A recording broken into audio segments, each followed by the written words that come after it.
Have you ever stopped to consider the cost of conflict? Not the financial cost, but the human cost. The lives lost, the communities shattered, the futures unfulfilled. But how do we measure this cost? Let's take a closer look at a conflict that's been in the headlines recently, the Israeli airstrikes. In the past, Israeli airstrikes have resulted in a significant number of civilian fatalities.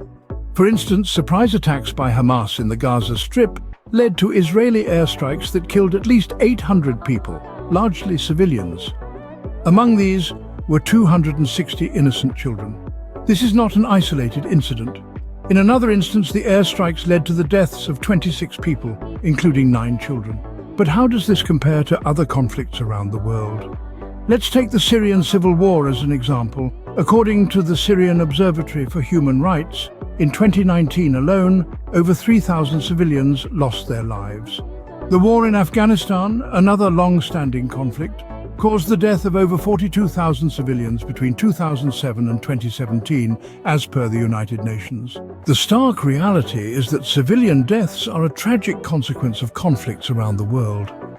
But the question remains, can something be done to reduce this cost? Could the Israeli government, for example, consider using ground troops more frequently in an effort to minimize civilian casualties? It's important to remember that every life lost in a conflict represents a human being with dreams, hopes, and loved ones. Each civilian death is a tragedy, a potential unfulfilled, a future lost. So, what can we do? It's easy to feel overwhelmed and powerless in the face of such vast and complex issues. But remember, change starts with awareness. Educate yourself about these conflicts, understand the complexities, and question the narratives that are often presented. Support organizations that are working on the ground to provide aid to civilians affected by these conflicts.